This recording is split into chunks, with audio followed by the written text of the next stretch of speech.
Before sunrise on December 7, 1941, Oahu was calm. Waves rolled against volcanic rock, wind passed through palm fronds, and the island moved at the slow rhythm of a Sunday morning.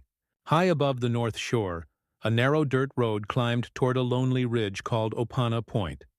There, 2 U.S. Army Signal Corps operators were already awake, setting up a strange new machine made of steel ribs and wires, the SCR-270 radar.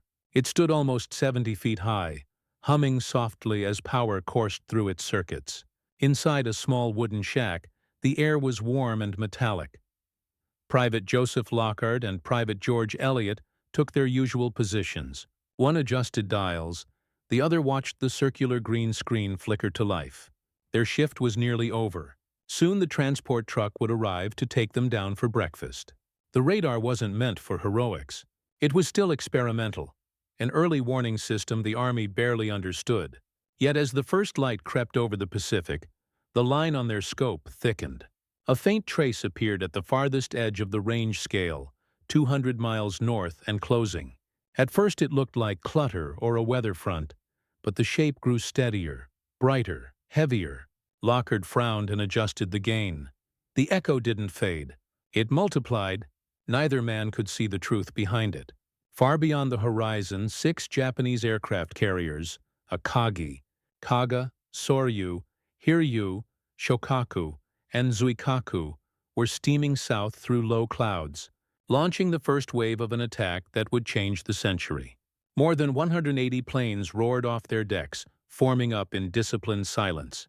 Torpedo bombers flew low. Dive bombers climbed for altitude. Above them, fighters curved into escort positions. To the crews, the sea looked endless, and America seemed distant, unprepared, unaware. Back on the hill, the radar hummed steadily. Elliott traced his pencil along the screen's calibrated rings. The return was massive, far too large for a training flight. "Joe," he said quietly, "that's a big echo." Lockhart nodded, making quick calculations.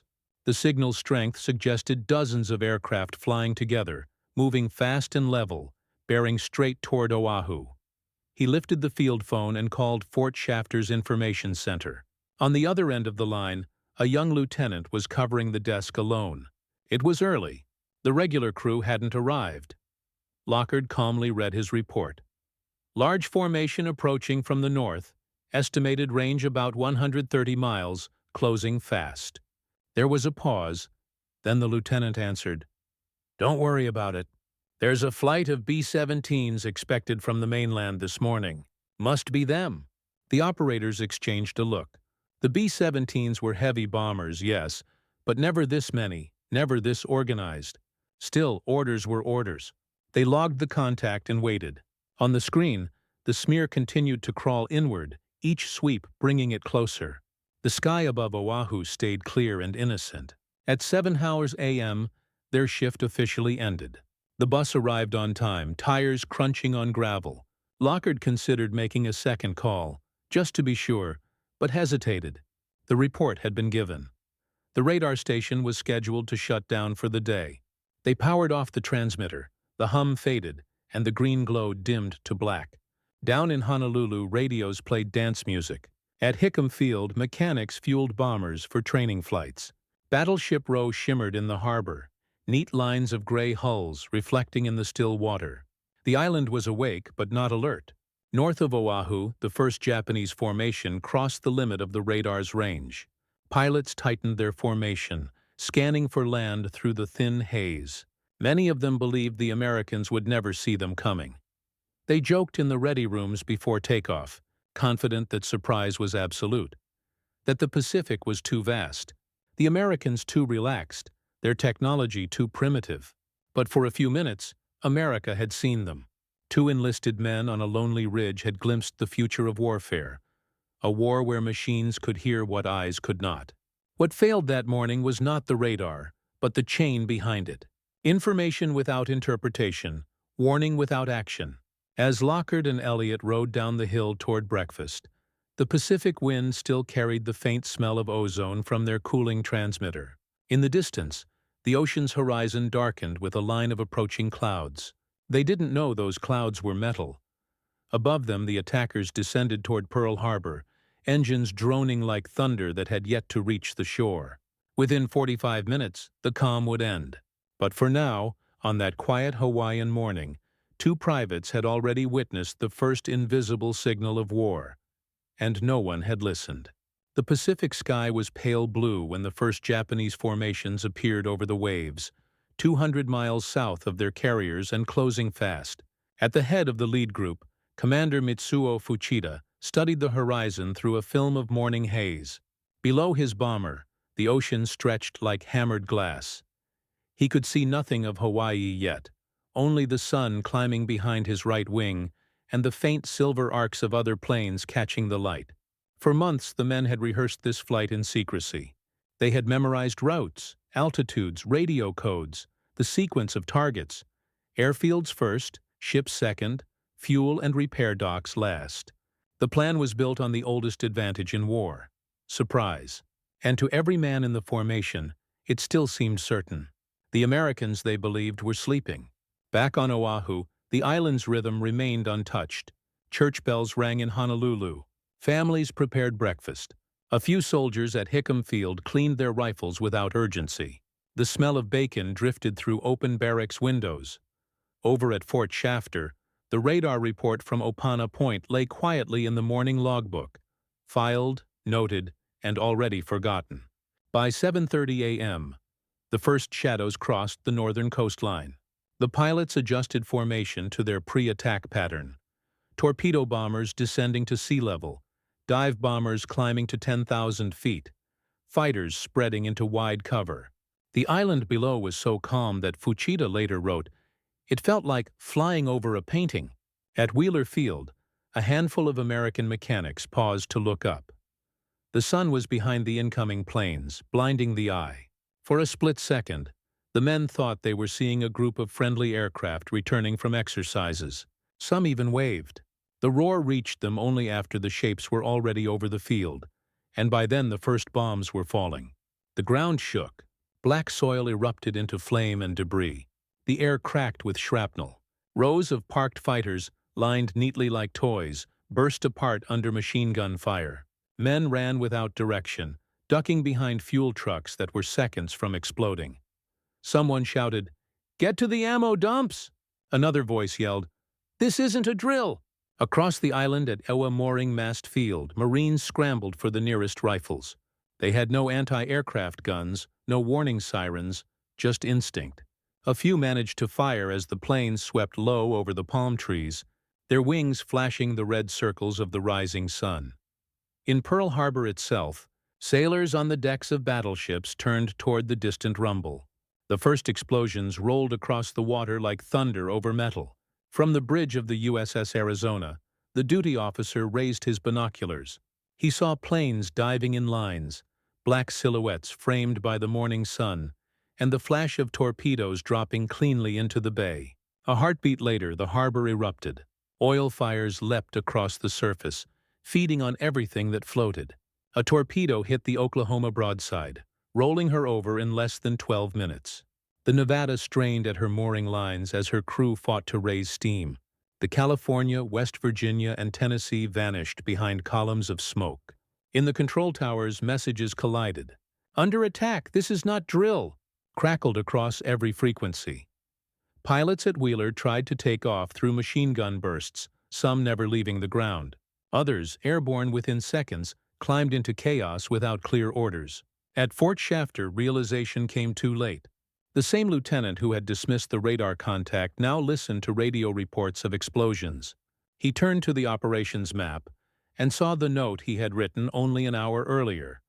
Large formation, probably B-17s. He didn't erase it. He just stared, knowing what it meant. In Honolulu, civilians stopped in the streets as sirens began to wail. Windows rattled. The sky that had been serene minutes earlier now churned with black smoke and darting aircraft. People watched in disbelief as tracer fire stitched across the air. High above it all, Fuchida's plane circled for one last look. From his position, the entire harbor burned, a scene of smoke spirals and ruptured steel. He gripped the microphone and transmitted the two words that would echo in history. "Tora! Tora! Tora!" the signal that complete surprise had been achieved. But even as he spoke, small details escaped his notice. On the island's far side, a few American pilots were already in the air, chasing contacts they couldn't yet see. At Fort Kamehameha, gunners were beginning to find their range. And in a dark control room on the mainland, officers were reading intercepted Japanese communications that hinted the attack was not the end, but the opening of something far larger. Back at Opana Point, the radar stood silent. Its operators sat in the mess hall below, coffee steaming in their hands, unaware that the echoes they had seen half an hour earlier were now raining destruction on the island. Only when distant explosions reached them did they understand. The machine had worked. The system had not. What happened that morning was more than a failure of defense. It was the moment America woke to a new kind of war, where machines could speak, but only if humans were willing to listen. By 8 a.m. the island was a furnace. Smoke rolled inland from the harbor, curling over sugarcane fields and neighborhoods that had never seen a shell burst. The shock of the first attack was giving way to something harder: reaction. Every base, ship, and barracks across Oahu was trying to make sense of the same thunder. At Hickam Field, burning fuel streamed across the tarmac like rivers of fire. Men crawled beneath wrecked bombers, using the bodies of the planes as cover. Mechanics fought flames with sand and bare hands, dragging hoses through oil and smoke. Pilots who had survived the first wave sprinted toward anything that still had wings. Engines coughed, spun, and roared to life amid falling shrapnel. Some planes leapt into the air with bullet-riddled wings. Others died on the runway before leaving the ground. Inside the harbor, the water had turned black with oil. Sailors on the Arizona's deck had seconds to react when a bomb punched through the forward magazine. The explosion tore the ship apart, lifting her hull clear of the water in a single flash. The shockwave rolled across Battleship Row, throwing men overboard and snapping mooring lines. The blast's echo reached Honolulu seconds later, a dull concussion that vibrated through glass windows miles away. Admiral Kimmel, still in his quarters when the first reports came in, stepped outside to see columns of smoke clawing at the sky. He didn't speak. He simply turned back inside and began issuing orders, his voice steady but colorless. The fleet that was supposed to deter war had become its first casualty. Up the hill at Fort Shafter, telephones rang without a pattern. Radar posts, coastal guns, airfields, hospitals, all were reporting chaos in their own language. Someone shouted that Japanese paratroopers had been sighted. Another claimed submarines were surfacing in the harbor. Every rumor sounded true in the roar of that morning.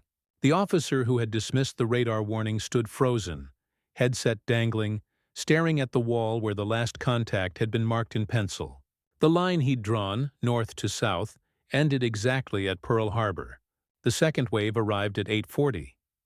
Dive bombers screamed down through clouds, wings whistling, dropping their payloads on hangars, docks, and fuel depots. Anti-aircraft guns answered at last, shaking the ground with concussion. Shell casings piled at the gunners' feet. Sailors fired machine guns from half-submerged decks, aiming at specks in the glare. Over the din came a strange metallic rain, the sound of shell fragments falling back to earth. At the edge of the island, the Opana operators had driven halfway down the hill when they saw the smoke columns in the distance. Lockard slammed the truck into gear and turned back. By the time they reached the top, the shack was trembling from concussions. They restarted the radar, more out of instinct than order, and swept the scope again. This time the returns were everywhere: aircraft, flak bursts, and the jagged interference of battle. The clean geometry of the earlier echo was gone. The sky itself had become noise. Down below, hospitals began to overflow. Civilians brought the wounded in cars and trucks, some still smoking from the harbor fires. Doctors worked without anesthesia, cutting and stitching through exhaustion. Radio stations switched from music to urgent bulletins. The phrase "air raid on Pearl Harbor, this is not a drill," spread from mouth to mouth, city to city, crossing oceans before the day was done. In the middle of it all, one simple truth emerged. No one knew how long the attack would last. Every radar set, every radio frequency, every pair of binoculars was suddenly part of a single desperate network, built on the fly. Reports poured in. enemy planes over Kaneohe, explosions near Iwa, unidentified vessels off the coast. Commanders tried to connect the dots, but the picture shifted faster than it could be drawn.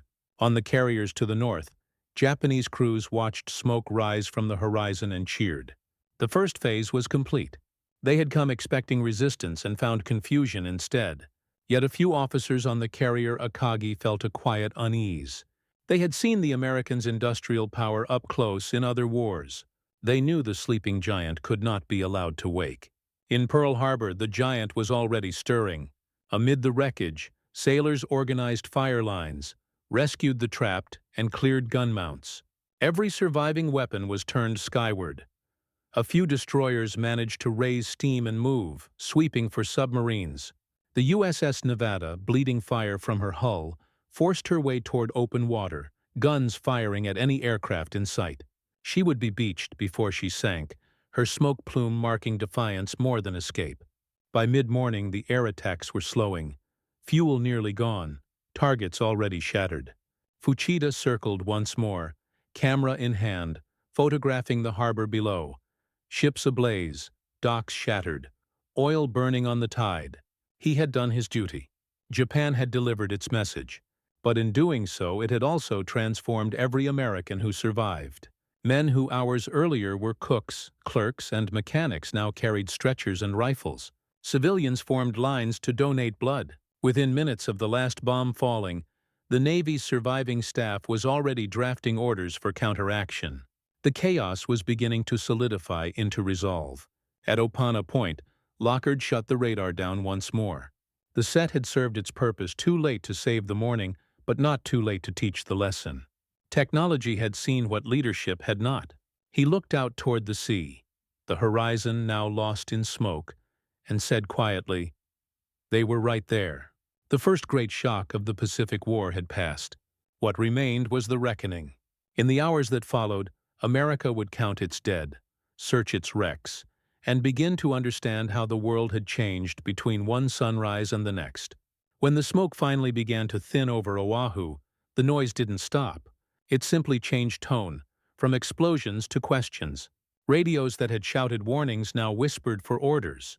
Every base commander, every radar operator, every surviving ship's captain began drafting the same message in different words. What happened? The answer depended on who was asking. In Washington, the first reports arrived as fragments. Air raid on Pearl Harbor. Many casualties. Details unknown. The telegrams stacked faster than they could be read. President Roosevelt sat in the Oval Office surrounded by silence broken only by the scratch of telegraph tape. By afternoon, the phrase, "a date which will live in infamy," had already formed in his mind, though he hadn't yet spoken it aloud. On the island itself, the aftermath looked nothing like victory or even battle.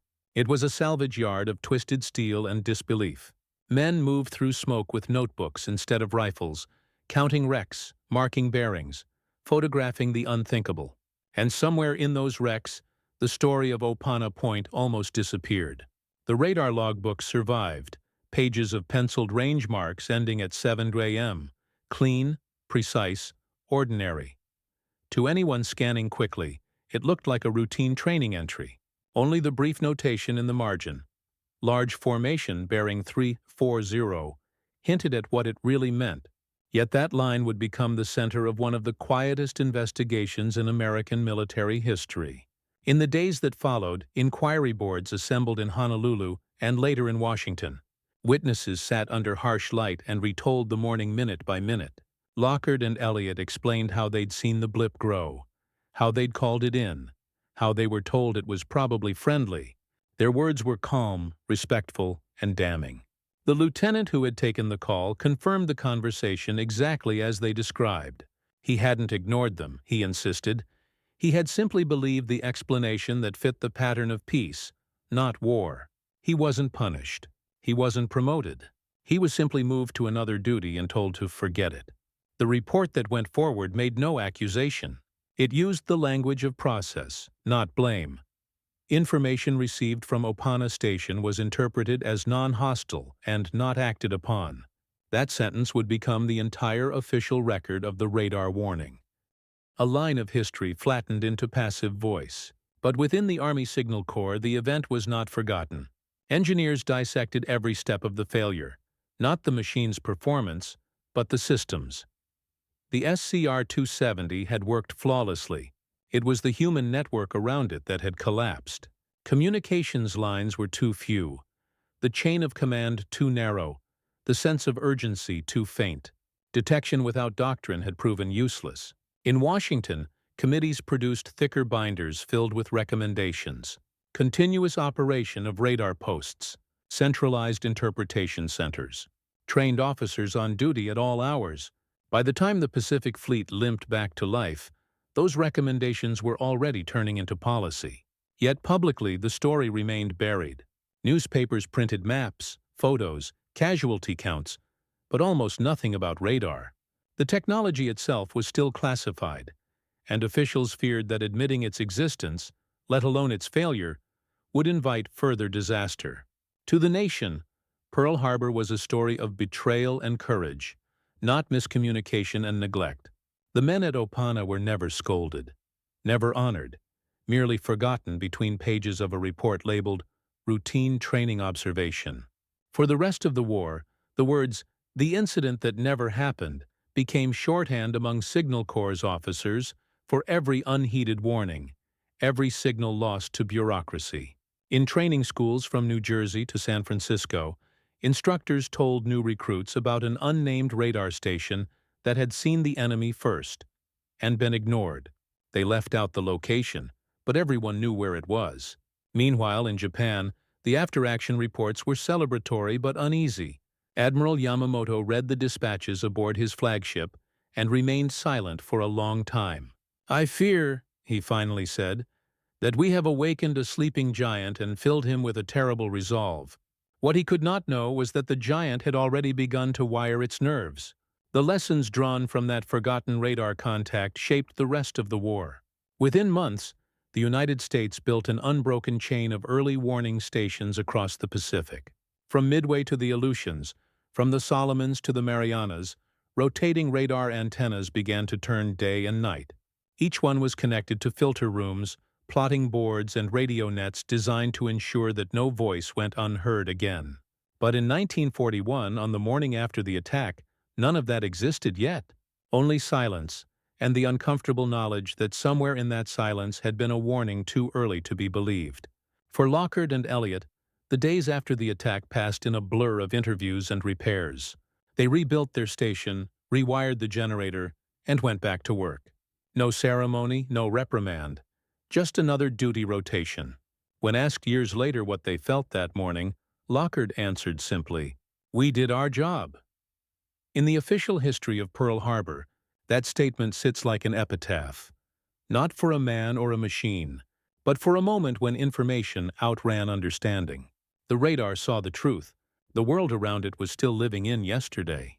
By the end of December, the term Opana Point had vanished from reports. The Army's public statements described an isolated radar contact of no significance. It was easier that way. The public needed heroes, not evidence of a system unready for the future it had just entered. Yet the memory of that small shack on a Hawaiian hill would endure quietly in the minds of those who built the next generation of defenses. They understood what had really happened. Not a single mistake, but the birth pain of a new kind of warfare, where battles begin long before the first shot, and sometimes end before anyone realizes they've started. In the weeks after the attack, the Pacific stopped being an ocean and became a laboratory. From San Francisco to Pearl Harbor, every dock, hangar, and coastal tower hummed with the same feverish question: how do we make sure it never happens again? The answer did not come from admirals or politicians. It came from engineers. They arrived in civilian clothes: Bell Labs mathematicians, MIT physicists, Western Electric technicians, men who spoke in formulas instead of ranks. Where officers saw defeat, they saw data: waveforms, frequencies, reaction times, human lag between detection and decision. Pearl Harbor had revealed the single greatest weapon of the modern age. Not aircraft or battleships, but time. Whoever could buy an extra minute would own the future. By January 1942, The Army Signal Corps had already built prototypes for a permanent coastal radar chain. Stations rose on cliffs and volcano slopes, each with rotating dishes encased in salt-stained domes. Wires snaked across beaches to underground bunkers where young operators, barely 20, stared into green screens like oracles reading static. They called it the Lash-Up Network. It stretched from Alaska to Panama, a new nervous system for a nation that had learned the cost of sleeping. In Washington, the Office of Scientific Research and Development drafted the plan for something larger, an invisible fence of signals surrounding the entire continent. The men behind it were veterans of the same scientific race that had built the first radio beams and bomb sites. Now they turned their attention to the sky. Their proposal was simple in theory, impossible in scale. Radar on every coast, every island, every ship. The goal was not just defense, it was awareness. They called it intercept intelligence. Inside the frozen hangars of Alaska, crews trained to operate in the cold where electronics stiffened and screens dimmed. Each post became a listening ear pressed to the edge of the Arctic, where Soviet trawlers were beginning to appear on the horizon, innocent in name but bristling with antennas. A new enemy, quiet and patient, was already watching America learn. The war had changed shape, from explosions to echoes. At the same time, a second front opened inside the laboratories. Engineers in Massachusetts and New York began working on microwave radar. Shorter wavelengths, sharper eyes. They built magnetrons that hummed like beehives, emitting frequencies strong enough to detect a single aircraft miles away. Every success was written in silence. The sharper the signal, the shorter the warning time. Pearl Harbor had given birth to an obsession. Not with vengeance, but with precision. The Navy turned that obsession into doctrine. Ships that once sailed blind beneath cloud and night now carried radar domes above their bridges. Sailors learned a new language: bearing, blip, sweep, echo strength. Destroyers patrolled by sound and sight no longer. They patrolled by pulse. In the dark, screens bloomed with light where nothing had been before. An officer could now watch a battle unfold before hearing it. The ocean had acquired a second horizon, one built of electrons. On the mainland, the same transformation reached factories. Ford, RCA, Westinghouse, names once linked to cars and radios, shifted overnight into wartime research centers. Assembly lines that once rolled out sedans now produced radar units by the thousands. Women learned to solder circuits thinner than a hair, assembling the invisible armor that would soon cover every convoy and coast. Each pulse of electricity was a promise, never again without warning. But the cost of progress was secrecy. Everything built after December 7th existed in shadows, classified, compartmentalized, marked, restricted. Even the men who operated the new radar nets often knew only their call sign and range band. They worked nights, listening to rain, birds, and sometimes nothing at all, waiting for the one pattern that meant danger. In their headphones, the Pacific never slept. By 1943, radar had already changed the rhythm of war. In the Aleutians, American stations tracked Japanese bombers through blizzards, guiding interceptors to targets they couldn't see. In the Solomon Islands, destroyers used radar fire control to turn night into advantage, catching enemy ships unready. And far out at sea, escort carriers launched fighters toward radar blips that appeared for seconds, vanished, then returned as explosions on the horizon. What began as a single ignored signal on a Hawaiian hill had become the backbone of Allied victory. Even as battles raged, scientists looked north again, to the Arctic, to the rim of ice and storm where radio waves behaved strangely, bending and echoing in the upper atmosphere. They realized that the shortest route between continents was over the pole, and whoever controlled that route would control the first warning of any future war. Thus began the early sketches of what would one day be called the Dew Line, the distant early warning system. Its ancestors were born here, in the ashes of Oahu. In quiet moments, some officers called it the Ice War, a conflict fought not with guns, but with antennas over who could see first through snow and silence. The old world had measured power in battleships and tonnage. The new one would measure it in seconds of notice. The irony was not lost on those who remembered the Opana operators. The very men whose warning had been dismissed had proven the idea that awareness was defense. Every new radar tower that rose against the horizon was a monument to that unseen moment before the attack, the second when knowledge had existed, unrecognized, between two heartbeats. By 1944, the network stretched from the Pacific to the North Atlantic. It didn't just protect, it predicted. For the first time in human history, nations could sense danger before it appeared. And behind every flicker on those screens was the echo of Pearl Harbor, reminding them why the world had learned to listen. When the guns finally went silent in 1945, the world did not rest. It listened. Across the Pacific, new radar towers blinked through fog and rain, each pulse a heartbeat in a vast electronic ocean. The war that had begun with surprise ended with surveillance. The lesson of Pearl Harbor had transformed into doctrine. No nation would ever again be caught unseeing. In the years that followed, radar became more than a weapon.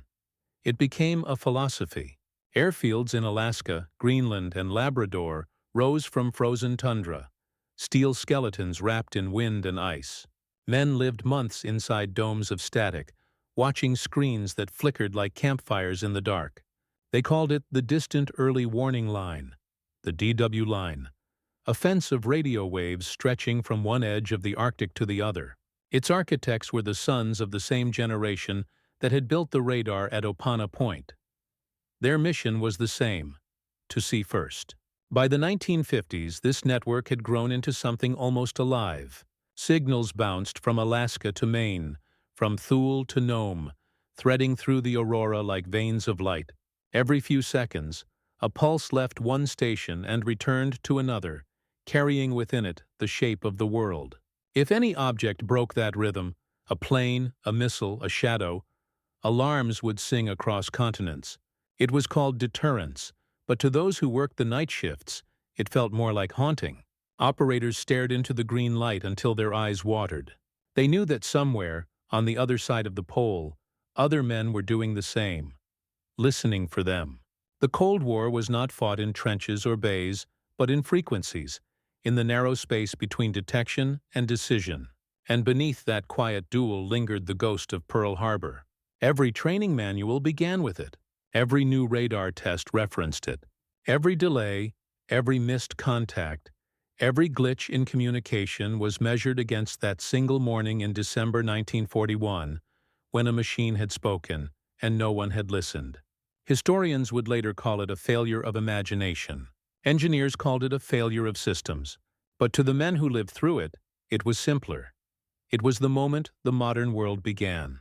Because after Pearl Harbor, humanity no longer trusted its eyes alone. It built machines to see what the heart could not bear to. It covered the earth with networks of echo and response until silence itself became suspicious.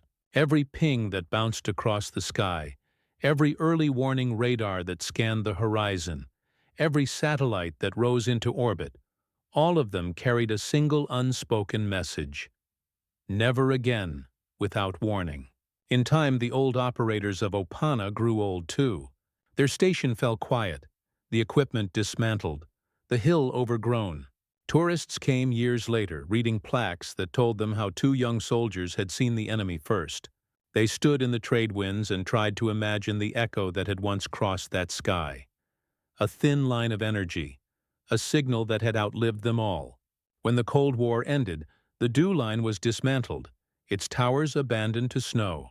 But the idea never died. Satellites took their place, orbiting in silence, scanning the Earth with the same vigilance once born in panic. The radar hum had simply moved higher, from the Arctic ice to the edge of space. And somewhere, in the unbroken rhythm of those transmissions, the echo of Pearl Harbor still lives. A reminder that information is both shield and sword, that seeing first is not enough unless someone believes what they see. Because wars end, but warnings don't. The world learned that in the smoke over Oahu, when the future arrived disguised as sound. The echo never died. It simply changed frequency.